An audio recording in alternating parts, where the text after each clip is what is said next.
yeah, And I I'd like to know more. and I hope you see it's worked on yourself, because It does. nothing beats that. To see for yourself now, oh, this is a real thing and it's affected me, and I can do something about it. Right? Kasi it's more on yung trying to make everything as good as I can doesn't work. I get that, but Doesn't get me going compared to exactly. bara-bara na. Yeah, yeah, exactly. Hindi naman bara-bara, pero pwedeng Kung informed bara-bara na, at calibration. least may I get the Yeah, but even that, I'll bet is a story. I'll bet that's a story. I'll give you an example, because I've seen this. Okay? Um, Tama ba yan? Bara-bara lang ako. Parang ang labo naman. Parang pangit naman kung bara-bara ako. Okay? So there's that story that, again, this is black or white thinking. You're either perfect or do it sloppily. No, there's a midway. But you can't see the midway. And so you don't. Exactly. See? So again, that overlaps with cognitive behavioral theories around procrastination, where, by example, there are cognitive distortions and maladaptive behaviors coming from the thinking. Okay? And how there's that black and white frame, because you've done the research. Okay? Black and white frame in hypnosis that Ken and I have studied extensively. Black and white frame is an all or nothing thinking that's often used in real men quotes. And it's often used to disturb and distort thinking because it hijacks thinking. It makes you choose one of two things, both of which may be wrong. Okay? Let me say that in reverse. Perfectionists tend to engage in all or nothing thinking, overgeneralization, and catastrophizing. Again, all versions of black or white thinking. There's no middle ground where the world actually is. Does that kind of make sense? It does. Yeah.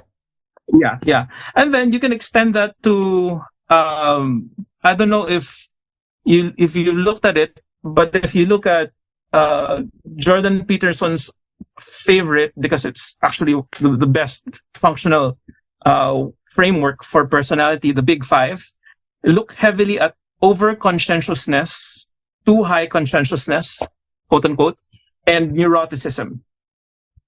Okay? And then you can look at the... Yep, yes, please. You were going to say something. I took that test, actually.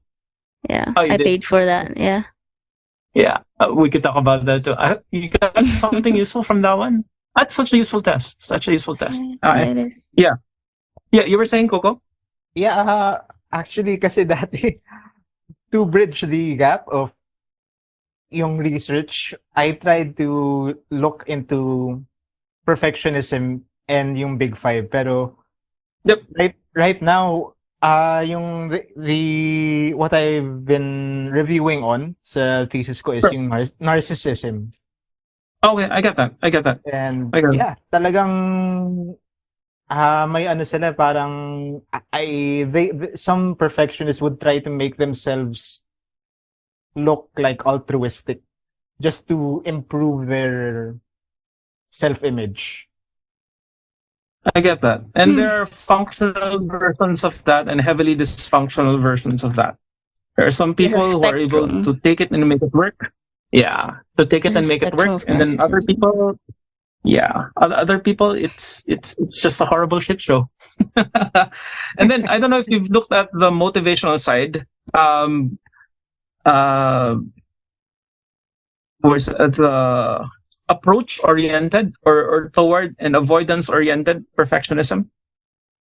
So, there's perfectionism arising from a carrot or stick way of looking at things. I don't know if you've encountered that. I guess not yet. So, by example, there's the approach-oriented stuff where we're talking about, like, there's a useful spectrum and a non-useful, part of the spectrum. So, there's approach-oriented perfectionism where they're motivated by the desire to achieve their version of success. And avoidance-oriented where they're just motivated by fear of failure. And then what happens is when they've succeeded a bit and they're no longer failing, they'll procrastinate because they don't feel the fire under their ass. Yeah, ano, actually, yun. Because that's rocket fuel forward, or fire under your ass. So other people will only start moving when they're starting to die. If that makes sense. Kaya Yeah, you were going to say something? Kaya sinasabi ni Jordan Peterson, parang you put your goals in front of you and your fears behind you. So it's like you're running towards your goal and you're running away from your fear. I guess that's how you said that. Right. My version of that is very oriented in NLP and hypnosis and all of the science I've looked at. But the way I say it for focus and clarity coaching sessions, etc., is that, well, the dark side of the force is strong, but strong, fast, but temporary. It's a fire under your ass. Fear will get you moving, supposedly. Fear and anger, but it'll burn you out. Okay, you need a sustaining vision to pull yourself forward. Otherwise, all that fear and anger that you used to get yourself out of your situation will just burn you off. You have to get further away from it, and you need a compelling vision. So yeah, I hope this overlaps with stuff you've analyzed from Jordan's work as well. That overlaps? Ito yung yung kay Joachim Stober, yung definition niya. I'll just put it here sa chat. And I guess ang problema ko, one of the things that really got me parang really sad or disappointed with psych is masyado siyang, I guess you can see with how I say it. You over-explain sometimes, and it's not like simplified for the layperson. Sometimes we focus on the too much on the problem. It's not so much on the solution. Although I guess it varies with the skill of the therapist. So I'm really trying to find a way to find my niche. Yeah, I'm sorry to say this, but you could look at your own experience, but of the sciences that we have, the psychological and quote, those are the areas we know the least about and have the most theories about that get us nowhere. I'm sorry. Yeah. It makes on some way it makes sense. So kaya I guess sometimes psychotherapy works, sometimes NLP works. You have to find which and when to use both. Or you have to be wise which one, because every person is different, right?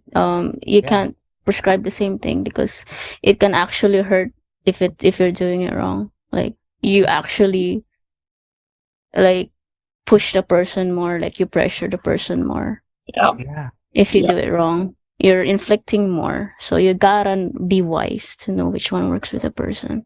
Yeah. Right. And worse than that, I'm also saying that a lot of psych stuff is unfortunately BS. On some level. It's hard to confront when that's your work. Me too, man. On some level. Kasi hard pill for me to swallow. Actually, Doc, since over my my study, tapos yung during the sessions with Ken, parang napaisip ako, is it actually beneficial for us to give diagnosis to a patient or a client?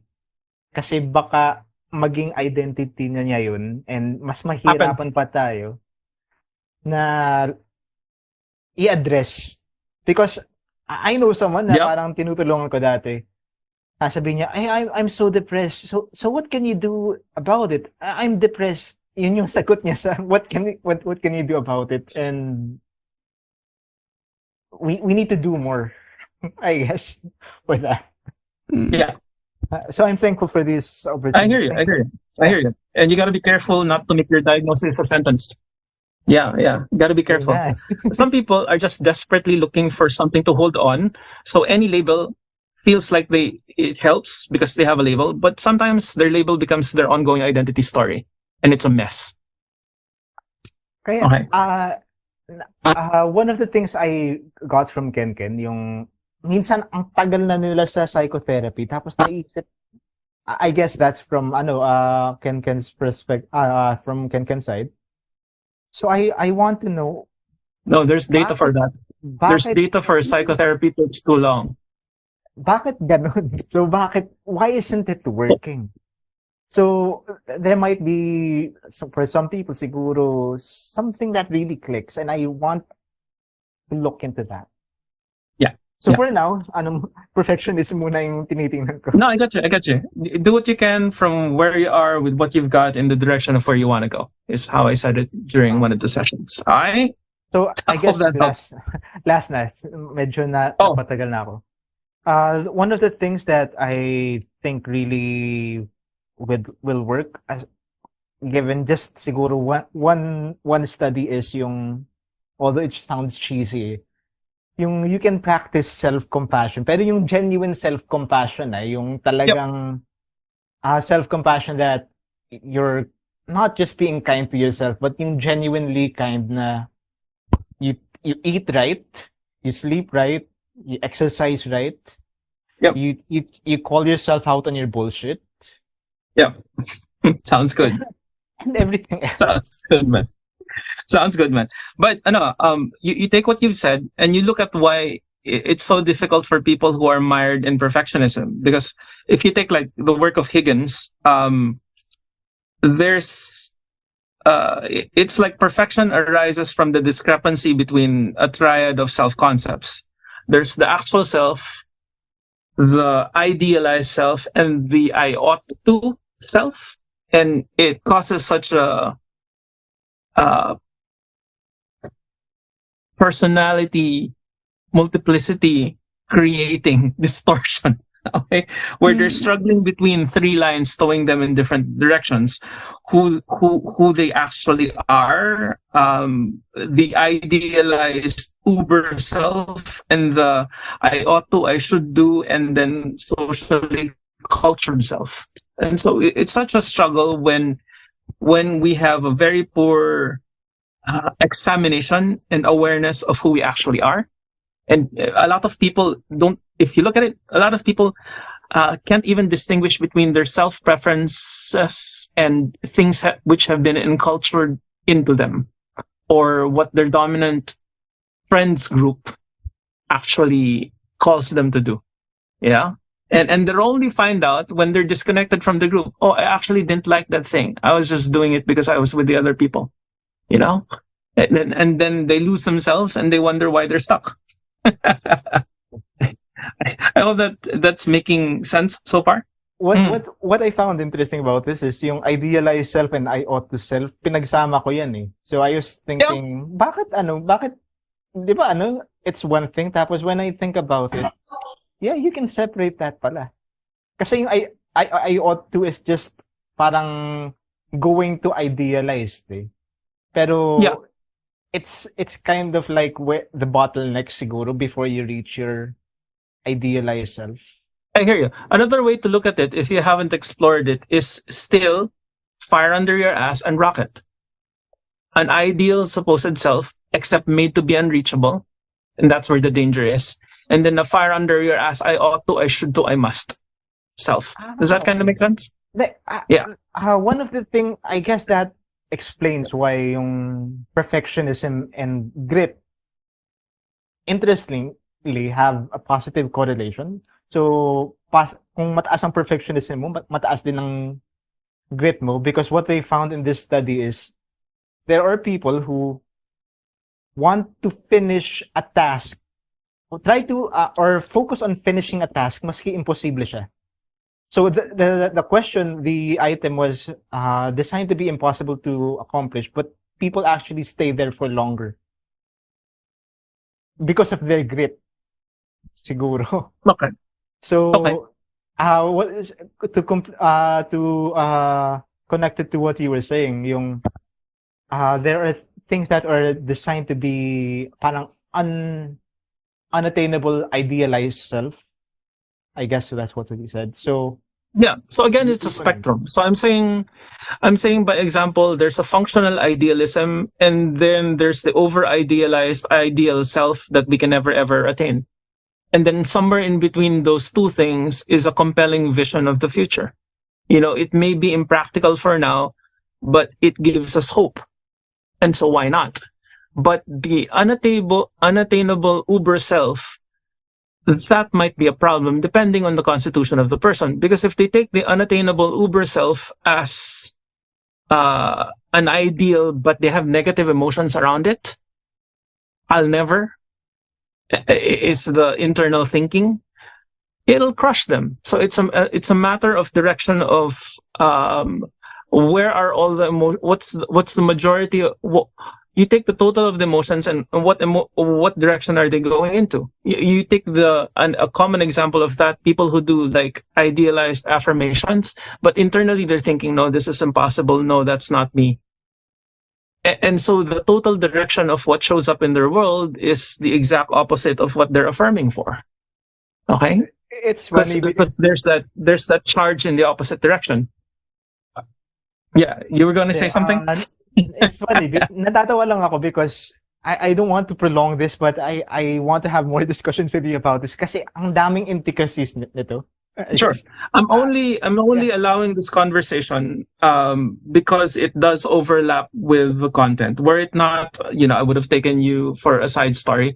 But guys, I hope you've gotten something from the conversation I've had with Coco as well, because it does overlap with, our topic of getting your shit in order, getting unstuck and going forward in the world and getting something useful for yourself done. Yeah. Okay. Yeah, ang dami. Yeah. Okay. One of these days we could probably talk more, including like stuff where it overlaps heavily with the stuff we're doing today. Include how do you put that?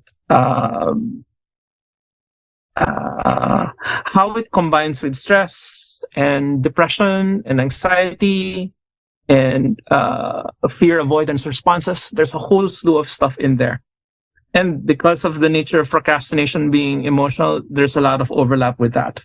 And where it overlaps with the concepts that we've used so far in getting your shit in order, or Gysio, are the physics notions of impulse and momentum, where essentially, an unmoving object will stay in place unless you apply enough propulsive force. And that propulsive force may be a fire under your ass, or rocket fuel, or both, or somewhere in between. And if, on the other hand, as with grit, we keep moving, there's momentum, it's hard to stop something or someone who's on momentum. Does that make sense? Yeah. So I overlap them with the physics notions of inertia and momentum. Yeah. Okay? So if you're not moving, you'll stay unmoving. If you started to move, you have a better chance at keeping it moving and actually getting things done. And so the consistency, compounding factor, grit, that for me is part of where they overlap. So I hope that kind of informs everyone's understanding about this. And then we'll talk about this some other time also. Dami niya overlap, including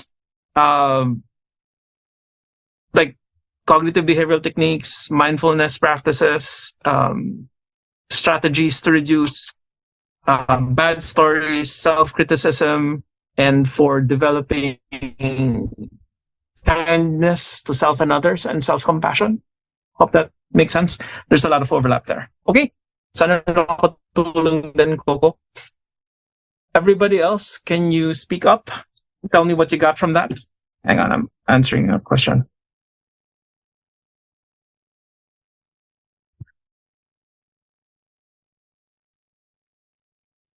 Hello? Have you dropped from the call?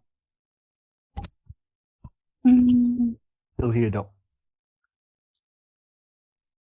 Okay. I think it just takes knowing the patient first and having the right process to reestablish better behavior. Because you're undoing a program that's hardwired since young, you know, it's a lot of work. I think you just really need patience and revising, and you know, it's difficult because every person has their own, you know. It's a lot of work, and it's a very valuable kind of work. If you really want to change a person, it takes a lot. Yeah, I hear that. Let me just call out something that's really important in what you just said. There's that element of calibration. You really gotta. It's like you're going from A to B, but you gotta be able to see. Um, you gotta look around and see, am I going in the right direction? Okay. So there's that calibration. There's that feedback. There's seeing if what you're doing is actually moving the needle on what you want to be doing or achieving or having show up in your world. So I hope that kind of helps. And can we have the other people who have not spoken up tell us why you're on this call, even though